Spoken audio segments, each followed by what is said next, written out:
Yemen மீது Israel முதல் முறையாக வான்வழி தாக்குதலை நடத்தியிருக்கிறது. இந்த தாக்குதல் உலகப் போருக்கு வழிவகுக்குமா என்ற கேள்வி எழுந்துள்ளது. ஏமன் நாட்டின் துறைமுக நகரான அல் ஹுதைதா மீது இஸ்ரேலின் போர் விமானங்கள் குண்டு மழை பொழிந்தது. செங்கடல் ஓரத்தில் அமைந்துள்ள அல் ஹுதைதா நகர் ஹவுதி போராளி அமைப்பினரின் கட்டுப்பாட்டில் உள்ளது. இந்திய நேரப்படி ஜூலை 20 மாலை 6 மணி அளவில் இஸ்ரேலின் போர் விமானங்கள் அல் ஹுதைதா நகரின் துறைமுகம் உள்ளிட்ட முக்கிய இடங்களை குறிவைத்து தாக்குதல் நடத்தப்பட்டதாக ஹவுதி அமைப்பு தெரிவித்துள்ளது. துறைமுகத்தில் செயல்பட்டு வந்த எண்ணெய் கிடங்கு மீது நடத்தப்பட்ட தாக்குதலால் மிகப்பெரிய வெடிவிபத்து ஏற்பட்டது. அல் ஹுதைதா துறைமுகத்தின் 70% பகுதிகள் முழுமையாக தீப்பற்றி எரிந்தன. இந்த விபத்தில் 3 பேர் உயிரிழந்ததாகவும் 80க்கும் மேற்பட்டோர் படுகாயமடைந்தனர் என்றும் ஹவுதி அமைப்பு அதிகாரப்பூர்வமாக கூறியுள்ளது. கடந்த சில மாதங்களாக ஹவுதி அமைப்பு இஸ்ரேல் மீது தாக்குதல் நடத்தி வந்தது. இதற்கு பதிலடி கொடுக்கவே வான்வழி தாக்குதல் நடத்தியதாக இஸ்ரேல் தெரிவித்துள்ளது.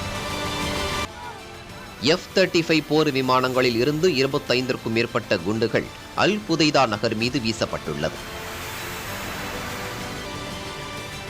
காசாவை ஆதரிப்பதை நிறுத்துமாறு ஏமனுக்கு அழுத்தம் கொடுப்பது நனவாகாத கனவு என இஸ்ரேலை ஹவுதி அமைப்பு கடுமையாக சாடியுள்ளது. இஸ்ரேல் மட்டுமின்றி இந்த தாக்குதலுக்கு காரணமான அரபு நாடுகள் மீதும் பதிலடி கொடுக்கப்படும் என ஹவுதி எச்சரித்துள்ளது.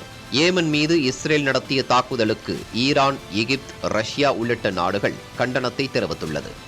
போரின் நோக்கத்தை விரிவுபடுத்துவதற்கான ஆபத்து குறித்து எச்சரிப்பதாக ஈரான் கூறியுள்ளது. இஸ்ரேலின் செயலால் மத்திய கிழக்கு பிராந்தியத்தில் அமைதி குலைந்து வருவதாக எகிப்து குற்றம் சாட்டியுள்ளது. இஸ்ரேலின் இன்றைய தாக்குதலில் அமெரிக்கா, பிரிட்டன் உள்ளிட்ட நாடுகள் நேரடியாக எந்த உதவியும் செய்யவில்லை என சர்வதேச அரசியல் நிபுணர்கள் தெரிவிக்கிறார்கள்.